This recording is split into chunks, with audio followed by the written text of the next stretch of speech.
Sometimes he may even give in, but deep down, I know there's a light in there that never goes out. It's kind of sad that Kingdom Hearts has gone like really big into like its own lore, because like I remember in the first game when they had like the big council of Disney villains, that was fucking great. The evil council of evil. Ansem was like a surprise toward the end. But you always thought Maleficent was the big bad. I don't know enough about Kingdom Hearts to participate in this. I feel left out. Yeah, I wish they'd done more with that over the course of all the games. I mean, if I have to critique Kingdom Hearts' story on one thing, I could critique it on a lot of things, but if it was just one thing, it's that they've sort of shifted away from Disney. And I think next in Kingdom Hearts 3, they need to sort of bring back the evil council of evil. Not with the same villains, obviously, but with someone else. I only saw one glimpse of it, but it was just like all the major Disney villains crowding around a table. You just saw their silhouettes and they're having a discussion, and Maleficent just shows up. She's the only one that you could really see, and you're just like, oh shit, this is gonna be awesome. I wish I'd seen more of that. I didn't get very far in the game. Yeah, just like have more of a Disney. That's kind of the problem, is that they've gone into their own lore, and the whole like Disney crossover thing just honestly feels kind of vestigial now. I would love to see Mother Gothel tricking Sora, though. Oh, yeah, that'd be great. But, well, I guess that brings us to our topic. People have been saying that Disney villains have been... Are Disney villains going extinct? That's how I read those titles, honestly, with that voice. Are Disney villains going extinct? Is that just because Moana came out and didn't really have a villain? Or at least that's what I've heard. I think it's, if I honestly gotta say, like, whether or not Disney villains are going extinct, I think the big thing is, like, one, Disney is actually making protagonists that aren't garbage. And two, they've been getting really meta lately. Like, they're on a big meta deconstruction phase. Yeah, they're not going extinct. They're just changing. Mother Gothel was a really good villain. Oh, I love Mother Gothel. You ever notice how her villain song sounds like what would be the good guy song in an older Disney movie? The I Want song. Sort of. I know. It sounds like Once Upon a Dream or A Dream Is a Wish Your Heart Makes. It has that sort of, feel to it. And it's really, really good. It's really misleading. I think everything about Mother Gothel is brilliant. She's very underrated as far as villains goes. Oh yeah, I remember one person on Tumblr was pointing out that whenever she shows affection towards Rapunzel, it's always towards the hair. Like, she runs her fingers through it, she kisses the top of Rapunzel's head. Whereas, especially in the boat scene, when Ryder does it, he pushes her hair behind her ear so he can get a better look at her face. Now I gotta watch Tangled all over again so I can see that. Yay! And like, yeah, that's a nice attention to detail. Oh yeah, just like the body language in that movie is great. That is a sign of really good animation. But yeah, Mother Gothel is a very good villain. Oh yeah, very good. I think, like, as far as when it comes to villains, she's really fitting for modern Disney movies as far as villains goes. Like, if they want to really bring back villains being a major factor in their stories, they should emulate Mother Gothel in the same way that all of their male characters these days have just been Eugene, but in an Eskimo suit, or Eugene but he's a robot, or Eugene but he's a fox, or Eugene but he's ripped as fuck. Yeah, Mother Gothel is sinister, not because she's a big or powerful or really that dangerous, although she did kill a guy for 2 seconds. She's dangerous in the same way that Lady Tremaine is considered one of the best Disney villains, even though she wasn't a part of the Council of Evil or whatever. Just the amount of seeing somebody gleefully play with their control over somebody else's life to serve their own selfish purposes. And Mother Gothel was even more conniving, and instead of manipulating other people like the stepsisters to abuse Cinderella, she abused abused Rapunzel and manipulated her into thinking that she was good. Lady Tremaine couldn't do that with Cinderella. She was too in your face, like, about, fuck you, I'm the boss, and you hate me. Well, Lady Tremaine wasn't in Kingdom Hearts' Council of Evil because, and you saw this, actually, Lizzie, like, in the prequel, Birth by Sleep, she got blown up by a pumpkin. The darkness in her heart overthrew her. Yeah, the darkness in their heart. Yeah, like, Lady Tremaine and the two stepsisters got, they sicked this pumpkin unversed on Cinderella, and then, like, one of its own explosives just landed in front of them and blew them up. And it just shows you Aqua and Cinderella there. And if you look closely, Aqua's got her hand on Cinderella's ass, by the way. And then Aqua just very deadpanly says, the darkness in their hearts have overcome them. Bullshit, they're dead. And I'm just like, just with the way that line is delivered, I'm just like, I just added on. That's my story, and I'm sticking to it, officer. The darkness in their hearts have consumed them, officer. I was surprised with that. Like, they just straight up exploded 3 women from a Disney movie in front of Cinderella. Yeah, that's an interesting way to deal with Lady Tremaine. I mean, supposedly Lady Tremaine is, like, still a factor after Cinderella ends, but I mean, it's like in Kingdom Hearts, we're just gonna, like, keep diverting to Kingdom Hearts, like, whenever we bring up a villain. But with Kingdom Hearts, it's just, fuck it, let's blow them up. Yep, guess we're not doing the sequels. Yeah, Lady Tremaine's not gonna be, why is Lady Tremaine not in the Council of Villains? She blowed up. She exploded. Also, that's why. Also, I remember that when Mother Gothel falls from the tower, there's a very brief moment where you see Rapunzel throwing out her hands as if to catch her, which was really poignant because even after all she knew that Mother Gothel had done, even after she straight up killed Eugene, a small part of her still wanted to save her if she could. But in Kingdom Hearts, the 3 of them explode and Cinderella's just there like, oh, well, that happened. Guess I'm free to go to the ball now. I would honestly love, in Kingdom Hearts 3, for there to be like a moment after, because you're going to fight Mother Gothel as a boss. You just are. I know they're going to do that. I would love for there to just be a part after you defeat her where Rapunzel is like holding onto her, trying to keep her to fall, and you just get a reaction command to just hit Rapunzel with the Keyblade and make her let go. It's just, boom. I know they won't do that. But I can dream. Well, if Dream Drop Distance was any indication, they don't have to make Mother Gothel the boss. They better. I swear to God, if Mother Gothel gets a fucking heartless, if the Tangled Universe gets a fucking heartless boss instead of Gothel, I'm gonna fucking stab someone. I'm gonna go down to Square Enix's office, burst into Tetsuya Nomura's cubicle, and then just hit him with an inflatable kingdom key over and over and over again. He did it with Frollo. He better not do it with Mother Gothel. I suppose there was only so much you could do with Frollo because he doesn't really have any powers. He's just, a dickhead priest. He's just an old man. He's a very, very creepy old man. I mean, the Dream Eater could have been better designed, though. I mean, it's probably the one thing from the top 10 list I thought was that Josh mentioned it in passing in his top 10 list, but I actually thought it was a good idea. Like a symbolic Hellfire Angel. Like if these had been Heartless, you would have gotten that. Yeah. But then again, the Heartless aren't multicolored vomit. Like, I'm sorry, I do not like the Dream Eater's like color coordination. Oh, I don't either. I honestly think they should have just stuck with the Heartless. I mean, look, stuck with the Heartless. Keep the thing where you can basically have the monsters as pets. I mean, hell, I would totally do the ability link system if it could be one of those cute little bobble-headed shadow things. Yeah, let me just tame Heartless. You're in the realm of dreams. We can fucking do anything we want. But yeah. They better damn well give Mother Gothel a proper boss fight for fuck's sake.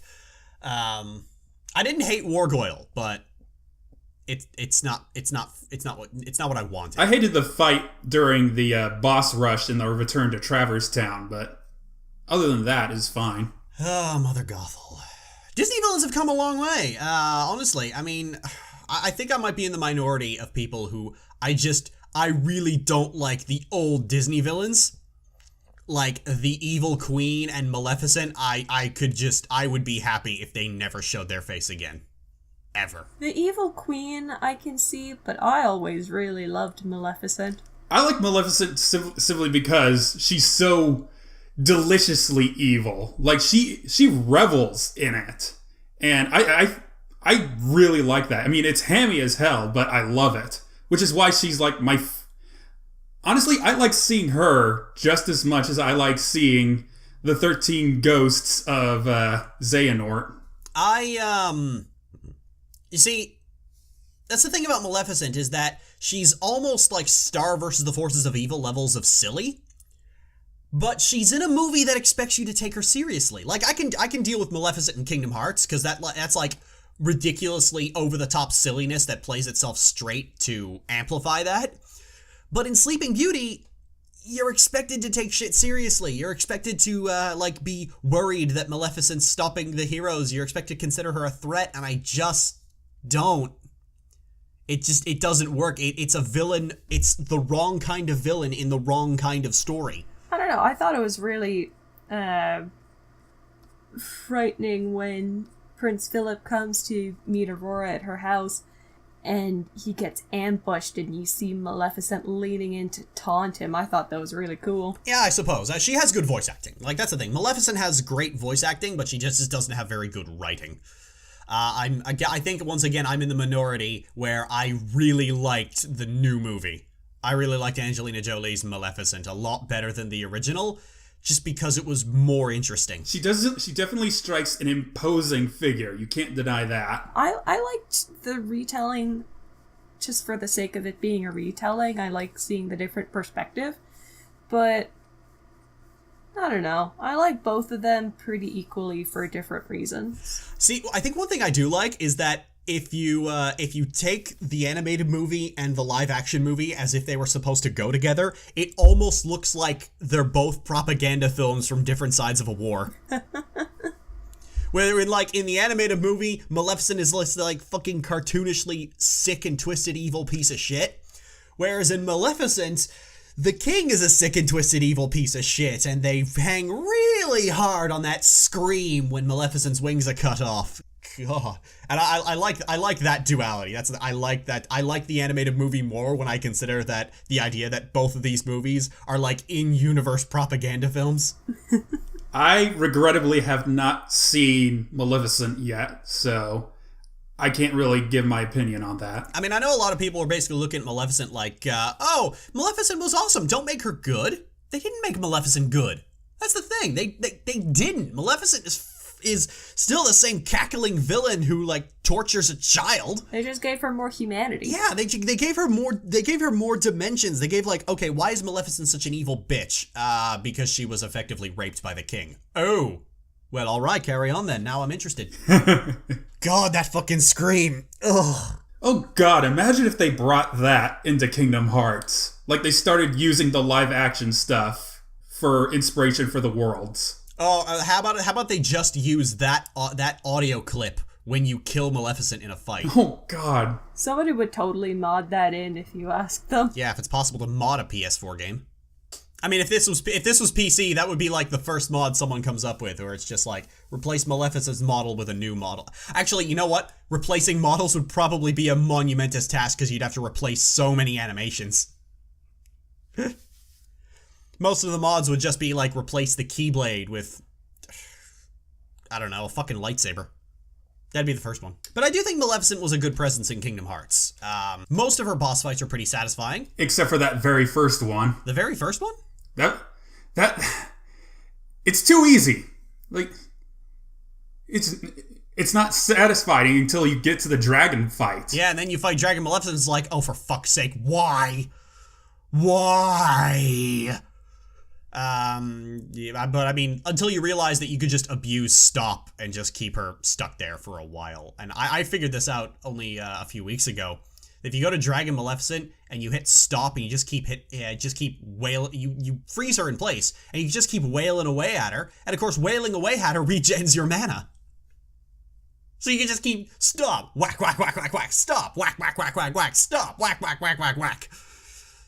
And just keep going and going and going. It's fucking ridiculous. All the cheese. Pity you can't do that for the Riku 2 fight. I would be really pissed if you could, because I think Riku Ansem is a very well-designed fight. Yeah, in hindsight, it is. But when you're like 11 and you've got no ability to comprehend like boss patterns and stuff. Yeah, I suppose. When up until that point, everything worked on the basis of just hit it. And like, I'll be honest, I never dodged roll. Like the first time playing the first Kingdom Hearts, I never used dodge roll ever until like one of the last Ansem phases, where his Guardian just keeps bursting out of the ground, and I realized that dodge roll was actually useful. What do you hope to accomplish? Do not deny it. Yeah, I remember Josh was doing his like top 10 worst Kingdom Hearts boss fights and was like, just because a boss is difficult doesn't mean it's bad, so no mysterious figure. And I stopped, was like, wait, no mysterious figure? What? You haven't fought mysterious figure, have you? Anyone who says mysterious figure is a good boss fight is lying through their teeth. I am not able to contribute to this conversation at all. Well, all right, let's come back to Disney villains. Moving on from Maleficent. I think we briefly touched on the Evil Queen. There's just not a whole lot there. That's kind of the problem with like older Disney movies, is that people were just so spellbound by animation itself that we basically just had very little story, and our villains are just kind of like, I'm evil. Why are you evil? Just cuz. Because I just decided to be evil today. I just decided to be a colossal bitch today. Honestly, I feel like that works to some extent when you're not trying to take a story completely seriously. That sort of cartoonishly evil villain. I mean, these are cartoons. Those sort of villains work. I mean, you said like Sleeping Beauty was trying to take itself seriously. I didn't see that, to be honest. But Snow White in particular is like, that's as simple a story as you could probably get. Was there a villain in Pinocchio? There was a series of minor antagonists, like the guy who ran the Carnival Island for trapping young boys, and there's Monstro. I suppose. Not really anything close to a major villain. Disney didn't really have a formula because that was like their second movie. Yeah, Pinocchio was more like a series of unfortunate events than an actual... And a kid battling his own mischievousness. Yeah. Like, there was the puppet master, there was the guy who ran the theme park, and there was Monstro. What are the crows from? The crows are from Dumbo. Yeah. I read somewhere like in my teens that the crows were considered racist, and I did not realize. I was thinking, how are they racist? And someone explained to me like their mannerisms and all that stuff, and I was like, oh. And I learned a lot about history through that. But I mean, when I was a kid, I had no conception of it whatsoever. I thought the crows as characters were pretty entertaining, but yeah, that making things a racial caricature in a movie intended for children, not cool. Well, yeah, that's the thing. I didn't realize that people... It wasn't until many years later that I realized that people consider them racist caricatures, and then I had to have someone explain it to me, because like I said, the kind of mannerisms they're using, those had died out by the time I was alive and had become a teenager, and I'd never heard them in any context. And so that was a very interesting piece of history to get, I gotta say. I'm glad I learned that. They teased Dumbo, but that was kind of, if I'm remembering correctly, the push that got him to fly. Yeah, they taught Dumbo how to fly. That was cool. I like the crows. I mean, their mannerisms are, the way they speak and all their mannerisms, yeah, that's all unfortunate and like very bad stereotypical crap, but in general, the crows are pretty good characters. They could just do with better voice acting. A lot of stuff could have probably done with better voice acting in those days. That was a movie where the main character didn't even have a voice. Oh yeah, Dumbo didn't have a voice. He was a precursor to Wall-E. Dumbo was just the cutest thing. So let's see, we have Maleficent, we had the Evil Queen. Who was the next like big villain that Disney had? Oh yeah, there was Lady Tremaine. There wasn't, not much to, we already talked about her. I'm trying to go through, but I can't remember a whole lot of, that's the thing, Disney, most of their villains come from their Disney princess line, and there's like this big gap between Cinderella and the Little Mermaid. Like, I think around then, Disney just really got into making like musicals and Fantasia and Three Caballeros and stuff like that. Yeah, that was in the period where they were kind of running out of money. Oh, wait. The first dark age of Disney. Peter Pan in 1953, Captain Hook. Oh, that was 1953? Oh, yeah. Yep. Ah, Captain Hook. Captain Hook. Captain Hook. Tick-tock, tick-tock. Hook's afraid of an old dead croc. They did a sequel to that. Yeah. Who was it? It was bad. Who was it who played Hook in that? Like, I know he was a big name, but I can't put my fucking I don't know. finger on it. Like, why am I thinking Ricardo Montalban? That was Khan. No. Tom Hiddleston? No, God, no. That wasn't Tom Hiddleston. No, Tom Hiddleston voiced Hook in The Pirate Fairy. No, I mean Hook with Robin Williams. Oh, with Robin Williams. Oh, Fuck. I can't put my finger on it. God damn it. I gotta go look this up. Well, I'm looking it up right now. Hook cast. Dustin Hoffman. There we go. Oh my God, Zuko was in that movie. You didn't know that? Oh my God. That was like one of his first big roles. My God. Yeah. Dante Bosco was Rufio. Like, holy shit. I mean, I probably knew that before, but I mean, like, I saw this before I ever saw Avatar, and so, like, only now I'm making the connection. God damn it. I don't think I've ever seen that movie. Zuko was in Hook. I love that movie. I love that movie so much. It's so awesome. Hook himself, like in the Disney movie, was always I liked him just as a comedic foil. That's all he was. I could never take him seriously ever, but he was great for comedy. I don't know. I watched that movie for the first time when I was really small, so I was scared of him. I think every Disney villain you tend to be scared of as a kid, but I was more afraid of the alligator. Hook is one of the sillier Disney villains. He's one of the ones you have a lot hard trouble taking seriously because he's in the big flamboyant pirate garb. That's the thing. It's that and his voice. To the ruins of Hollow Bastion, where Maleficent resides. You just can't take him seriously with that voice acting. It's so great. It's so amazing. As far as that era of Disney, I think the only one left is Cruella de Vil. Oh yeah, Cruella de Vil. She didn't make it into Kingdom Hearts.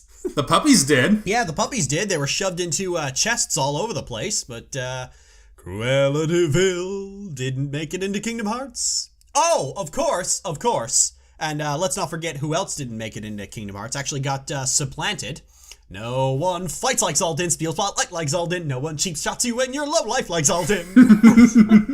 No one gets left out of Kingdom Hearts like Gaston. It's amazing how Gaston just like never got into Kingdom Hearts. That's fucking hilarious. I am kind of hoping that they do try to at least do the last half of Beauty and the Beast in Kingdom Hearts 3. And then maybe get him in there. Through the mist, through the woods, through the... I mean, yeah, like that whole wanting to take a group, like a bunch of Frenchmen up to Storm Beast Castle, like that is basically prime for the darkness in your heart has consumed you, you've become a Heartless. Yep. I'm kind of expecting the last boss of every Disney world to be one of the 13 Xehanorts, to be honest. The way I've been hearing it is Kingdom Hearts 3 is gonna be even longer than Kingdom Hearts 2. So I'm expecting, like, return trips to every world. Oh yeah, Kingdom Hearts 2 had optional trips to every world as well. I'll admit, when I first saw Beauty and the Beast, maybe I'm remembering this wrong, but I remember being confused, like, why does Belle like the Beast? Gaston is the handsome one and he's a monster. Yeah, as it turns out, well, I mean, they even said it right in the movie. He's not the monster, Gaston, you are. That was probably the first time Disney ever got, like, truly meta. Like, Beauty and the Beast was a precursor to Frozen. Yeah, I do really like how they played with the idea of, okay, how do we make the perfect foil for the Beast? Got it. Let's satirize our own archetype. Actually, Gaston was not an invention by Disney. Gaston was an invention by Jean Cocteau, a French filmmaker. He did the version of Beauty and the Beast that the Disney version would go on to emulate. I think the big thing, I think Gaston is like remembered as just being the cheesiest of the cheesy villains, especially for his big musical number. But I think the thing about I got antlers in all of my decorating. Yeah, I think the big thing about Gaston that stands out to me though is there's like this one video clip of a Disney character, a Disneyland, is it Disneyland or Disney World? Disney World, a Disney World character actor who manages to give talk to this little girl about the importance of always pursuing your dreams while staying in character. So it's all a bunch of backhanded compliments about Belle. Oh, I gotta find that now. Yeah, it's amazing. There's this character actor for Gaston who gives this really inspiring speech to this little girl, a very feminist speech, but he has to stay in character the whole time, so he's just kind of sarcastically deriding Belle. But of course, little girl loves Belle, so it all works. Basically, anything negative Gaston says about Belle must automatically be a positive, and he knows that, and he takes advantage of that, and he doesn't break character. It's fucking great. And I think it's the same guy who challenged this one guy to push-ups, and then it's just as he's just going at a fucking massive speed, he extends his hand out, starts doing them one-armed, not losing pace at all, and goes, maybe he needs a hand. Oh yeah, Disney World's Gaston's character actor is fucking amazing. Yeah, I think it is a shame Gaston got left out of Kingdom Hearts, because he is perfect for it. But instead he got supplanted by Xaldin. Where's the fun in this? There's no fun in this. Oh wait, we left out the Queen of Hearts. The Queen of Hearts. Oh right, the Queen of Hearts. Oh. You know what? I'll be honest. I keep forgetting that Alice in Wonderland was even a movie. That wasn't a movie. It was an acid trip. You can't convince me it was a movie. Oh, I have credence to that. That movie came out during World War II time, I think. I have a thing up here. Yeah, it came out in 1951, but it wasn't a great time for movies, so the majority of the success of that movie came from drug addicts at the time, from hippies, who liked the surrealism and all the colors. You were just as dim-witted the first time you were here. You called it Wonderland, as I recall. Ah, that was Alan Rickman who did that voice, and now I'm sad. Oh, that was Alan Rickman? That was Alan Rickman in the Tim... Oh, I like that movie even more now. That was Alan Rickman in the Tim Burton Alice in Wonderland thing. Yeah. He voiced a worm. It was a caterpillar. Man, fuck what people say. I like that movie. Yeah, I guess it was all right, but I mean, there was just something off. There's something about doing Disney, trying to do Disney with like this whole thing about prophecy and it's the sort of like serious armies lining up thing that isn't Kingdom Hearts. Oh, that's what it was. That's what it was. People already had a better version of this in Kingdom Hearts, as in all of it, and so it's just like. Yeah, all right, Tim Burton. I guess. And like, I'd rather play the American McGee version. I remember that you saw the poster for Through the Looking Glass, and you were like, "Oh fuck, not another one of these." Yeah, I was like, did that really make enough money to warrant a sequel?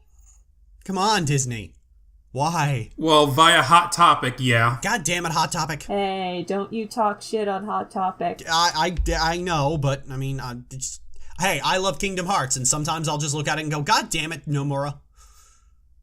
I love World of Warcraft, and I never stop complaining about it. World of Warcraft is a fun game, I promise. This fucking RNG, this fucking grind, this fucking progression, this fucking gating. World of Warcraft is a fun game, I promise. I love video games so much.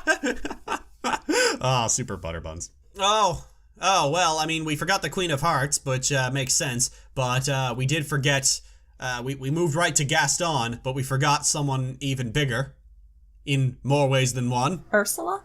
Poor unfortunate souls, in pain, in need. I just love how slow that song starts out. I love Ursula. No, you want to talk about a scary villain. That bitch scared the hell out of me when I was young. Oh, yeah, she just had all the right faces and movements. And she's... That laugh. Oh, yeah. Fuck. Ursula's laugh. I can't believe that same lady who voiced her in the movie is still voicing her in Kingdom Hearts. Oh, yeah. Oh, yeah, I remember I heard her laugh in the first scene she was in. I was like, oh my gosh, that's the same person. That's awesome. You can't replicate that laugh with anyone else. Oh, yeah. Most of the original voice cast for the 90s Disney movies and onward is retained. The only... unless a voice actor is dead, then they mostly kept the original cast. The only exception is that the genie is voiced by Dan Castellaneta instead of Robin Williams. I think Maleficent's not voiced by the same person. I think the person who voiced Maleficent might be dead. Yeah. Yeah. But yeah, for the most part, the original voice cast is retained, and they even got like really big players for the original cast, like Christopher Lee, Leonard Nimoy, Mark Hamill. God, it's like, we're not going to get, like, the old Master Xehanort in Kingdom Hearts 3. Like, they're going to have you fight Terranort because that's the only way they can keep Master Xehanort and not have to address the fact that Leonard Nimoy's gone. Honestly, I hope they find a decent impersonator. I really do. Because I like Old Man Xehanort. Oh, yeah. He's easy to hate. I like Old Man Xehanort. You know what? If they're going to recast him without getting an impersonator, I got a perfect idea. Just get Ian McDiarmid. Just like, hey, Ian McDiarmid, you want to voice Master Xehanort? Just do your Palpatine thing. Like, everyone will know it's different, but they won't care. I mean, he already is he already is anime Palpatine. Just look at all the shots in Birth by Sleep of Xehanort wiggling his fingers. It's fucking awesome. Yes! You can just tell, like, they love doing the wiggly finger animation so much that they just shoved it in as many times as they could. Xehanort just has, like, so many good body movements in particular. Why, I just did him a favor and freed the darkness inside. And he leans forward on that syllable, and it's fucking great. I love Master Xehanort. That was a great addition. But, going down the list. Yeah, going down the list. Like, that's the thing. There's not a whole lot to say about villains. It's just like, they were scary. They had a fun song, and they were cool in Kingdom Hearts. We already talked about Gaston. We didn't do, Shere Khan and Ka from the Jungle Book. Yeah, it's because no one likes Shere Khan or Ka. I liked Ka. I don't like Shere Khan. Wait, which one is Ka? Ka's the snake. Oh, yeah, okay. He was cool, I guess. I've never seen the Jungle Book, honestly. He's the snake voiced by Winnie the Pooh. I've seen bits and pieces of it. Ka was voiced by Winnie the Pooh? Yeah. Fuck. I mean, I know the voice of Winnie the Pooh also voiced the Master in Fallout. And Lore Walker Cho in Miss of Pandaria. God, Jim Cummings really gets around. Don't phrase it like that. Oh, come on. His last name is already Cummings. Ugh. Oh, God. Yeah, Shere Khan and Ka, I guess. Older Disney movies just have not aged very well. Next movie on the list was Robin Hood. Oh, Aristocats, which only had the butler. Those ones don't... there was only the butler. Yeah, Edgar, Sykes, and that lion... what is it? Prince John. Prince John, right, yeah, the lion Prince John. He's the lion prince. And, he's, they aren't particularly memorable. I mean, we're kind of moving into the Disney Renaissance. I mean, we're coming up to Scar now. No, we still got Black Cauldron to go through. We're not. I've never seen the Black Cauldron. It's as shit as everyone says it is. Well, good thing I've never seen it then. But Scar, I fucking love Scar. I think it's Jeremy Irons' voice acting. It's so great. It was like when Jeremy Irons was in the Dungeons and Dragons movie, and the reason he gave was, well, hey, I had to pay for this thing I bought somehow. It's like, bullshit, that's not why you did it. You were loving it. You were having so much fun. He was having so much fun in Dungeons and Dragons, and I think he had just as much fun doing Lion King. Well, we're in the point where the the villains are obviously evil, but they're hamming it up so much that you can't help but love them. Well, that's the thing about, the interesting thing about Disney villains, and when people go, oh, they're so obviously the bad guy. Well, that's because you get to see the parts where they're planning all their shit, but the other characters don't see that. You can't judge Hades just because he has a flame head full of flame hair. And if they judged people by their sinister appearance, that would be pretty discriminatory. Some people just have resting bitch face. Yeah, I mean, if you only saw the scenes of Palpatine when he's around other members of the Republic, you wouldn't suspect him to be the bad guy either. I mean, we only knew Palpatine was the bad guy because he had the exact same voice when we saw him in scenes as Lord Sidious. Back when the prequels were just coming out, I was young and stupid, and I didn't realize that Palpatine and Sidious were the same person just because I didn't notice the voice similarities. Oh yeah, me too. I mean, I was 7 when that movie came out, and it was the first Star Wars movie I'd ever seen. So yeah, I did not expect Palpatine until Anakin pulled the lightsaber on him in Episode 3. And I'm like, at that point, I'm like, duh! Why did I not see that? You just had a God, I'm such an idiot moment. And I get the feeling that a lot of people are having that God, I'm such an idiot moment. Like, probably when it became clear to the Jedi that Palpatine was a Sith Lord, probably when it became clear to Obi-Wan and Yoda, they were just like, oh, for fuck's sake! I would just love to imagine, like, Obi-Wan, when he's watching that hologram, that security hologram, and he just sees, like, Anakin kneel before Palpatine, right as he's saying, it can't be. At the same time, he's thinking, fuck, why did I not see that? God! Oh, God. Oh, I love that. Yeah, I'll be honest. I was coming into this fully expecting to just say, you know what, I'm okay with there not being Disney villains, but yeah, I'm not okay with there not being Disney villains. I want villains to come back, even if it's just the sort of behind the scenes foil like Mother Gothel. Mother Gothel was a really good villain. Yeah, ever since I think Frozen was the first time it happened, is like we're doing this sudden twist near the very end. So at first we're knowing these characters as like the good guys, like we could trust these people, and then like right at the very end we have to get to know them as villains. And they just don't have anything interesting in either persona. We did skip over probably the most deliciously evil villain in the entire Disney canon, Ratigan from Great Mouse Detective. I kept trying to get my brother to watch that movie with me, and he never did. I'm just remembering that was 5 years ago. Or 4 years ago. He's voiced by Vincent Price, so you know he's amazingly hammy. I don't know who Vincent Price is. You don't know who Vincent Price is? Nope. Vincent Price. He was in The Thief and the Cobbler. He's the guy who goes, greatest king of all the earth, this lowborn cobbler of no worth, attacked me in the square today. Shall we take his head? Oh. I just love his voice. It just screams slimeball. Was Vincent Price the one who did the narration for How the Grinch Stole Christmas? Don't believe he did. No, that was God, I want to say it was the guy who originally voiced Tony the Tiger. Boris Karloff, that's who he was. Boris Karloff. Yeah. Anthony Hopkins was the narrator in the 2001 with Jim Carrey. And Boris Karloff was the one from the 60s? Yeah, I think it was the 60s. Was that it? 1960s? It definitely looks like it's a 60s film. There's always this sort of tell in animation, like what age it came from. Yeah, let's see. And talked about Gaston. Jafar.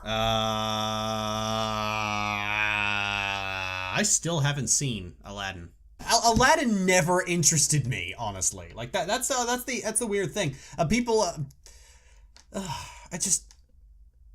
It seems some people have like this really big love and affection for Aladdin, and I wonder how much of that is Aladdin itself as a movie, and how much of that is Robin Williams, riffing. Yeah, honestly, I think it was Robin Williams, and the only reason anyone remembered Jafar was because of Iago. I'm not a fan of Aladdin. And for some reason, I always look like I've got lemon juice squirting into my eyes. Jafar had a good comic relief sidekick, and that's why I remember him. Yeah. I mean, he was in the Aladdin world, and he was in the council, but, once he's dealt with, it was just over. He didn't even really get anything good in Kingdom Hearts. And every Jafar Genie boss fight is just... ugh. Do not want. It's so bad. They actually recycled the original Jafar Genie fight for Chain of Memories. Like, it's almost identical. Mm-hmm. But then again, Chain of Memories is fucking shit, mate. I mean, I'll take making the Jafar dizzy over, trying to hit his lamp any day. Next big movie was Pocahontas. Gold of Tales, the jewels of Pizarro will seem like mere trinkets by this time tomorrow. I think this is probably the first time they ever tried to make a villain that was supposed to be fabulous, but just came off as a fucking piece of shit. Let's face it, the real villain in Pocahontas is racism. Like, Savages was the big, that was the big, okay, this is really good moment. I don't have the same hate boner for Pocahontas that it seems like a lot of other people do, but I mean, it's a pretty underwhelming movie. Yeah, I just find it boring. And, arguably, that's the biggest sin a movie can be, is boring, but other than that, it's just sort of forgettable. Yeah. That goes for the villain, too. I mean, he's got that one song, that one over-the-top song where he's going all fabulous on us, and that was it. Yeah, pretty one note. I barely remember Pocahontas. I'm looking down my list. I think we might have skipped over Oogie Boogie somewhere. Again, another villain who's he's got that one good song, and it's that voice. Oogie Boogie's got a great voice. Oh yeah, I really liked his song too. And then there was Hunchback of Notre Dame, which we touched on a bit. Just I can't believe Disney got away with that back in the day. Like, if you've read even a synopsis of the original Hunchback of Notre Dame story, you would look at that and say, this is not fit for a kid's movie, like, at all. Disney, you can't do this. And Disney was like, fuck you, we can. Oh, yeah. Oh, my God. Hunchback of Notre Dame. That was a fucking masterpiece. Well, almost a masterpiece. A guy like you. I mean, I like silliness. I love, the cheese. But my God, Hunchback was not the movie to have that. I think I think having the Jester and, the whole topsy-turvy song, that was the good kind, but... Gargoyles. The big thing about the gargoyles that pisses me off is the fact that Jason Alexander's voicing one of them, and he is just fucking terrible. Was he the loud, obnoxious one? He was the fat, stupid one with the big mouth. Yeah, I remember, fuck, what was it? The Nostalgia Critic was like, first, how dare you make Jason Alexander not funny? Shame on you. Who are you talking to, the writers or Jason Alexander himself? I was not aware that people thought Jason Alexander was funny. Now, bear in mind, I only ever saw him on Seinfeld, and Seinfeld is about as funny as razor wire being shoved up the rectum. But it's just, he was the worst. Well, he was the second worst. Elaine was the worst character on that whole goddamn show. Oh, there's just a show that's like, what's the premise of this? Everyone is awful. They're just terrible people. That was how they ended. They ended with all of them just being put in prison for just being just awful people. Not committing any crimes, just being terrible people. Oh, God. I fucking hate Seinfeld. Ugh. Frollo. Oh, God, Frollo. Yeah, I'm honestly surprised Disney got away with that, but god damn it, they did. He sniffs Esmeralda's hair. You wouldn't have seen something like that in a kid's movie. Ever. I don't even think they'd be able to get away with it today. Look at all the... Hell, that's not even the one thing. It's immediately afterward. What are you doing? I was just imagining the rope around that beautiful neck. He has such a slimy way of threatening people. Nothing is an innuendo. Everything is explicit. They just have a big fucking musical number that amounts to Frollo really wants to fuck the gypsy girl. I think that's kind of become an offensive term now. Gypsy? Gypsy. Oh, right. They don't use anything else. I don't know what the actual term is supposed to be. Well, the movie uses it, so... I didn't even know that was actually a real thing. Like, that someone... Like, when someone said, oh, that gypsy is an offensive term, I was thought, wait a minute, hang on. That kind of culture's real? I thought that Disney made that up. Neither do I. It's like, no, it's real. Well, okay then. But, yeah, I still don't know what the actual culture is. Someone in the comments will tell us. I just know that. Someone in the comments will tell us. Fucking hell, like, everything about Frollo is so explicit, and it's just put on display like Disney was just not fucking around today. Just like the first song number, Bells of Notre Dame, just sets the tone for him so well. So horrifyingly well. Oh yeah. It's just like, hey, I wonder who the bad guy is. Judge Claude Frollo longed to purge the world of vice and sin. Oh, there he is. This is an unholy demon. I'm sending it back to hell where it belongs. Yeah. So tell us about Frollo. Well, he's very deeply religious, so he's the bad guy. Yeah. Which is hilarious to me because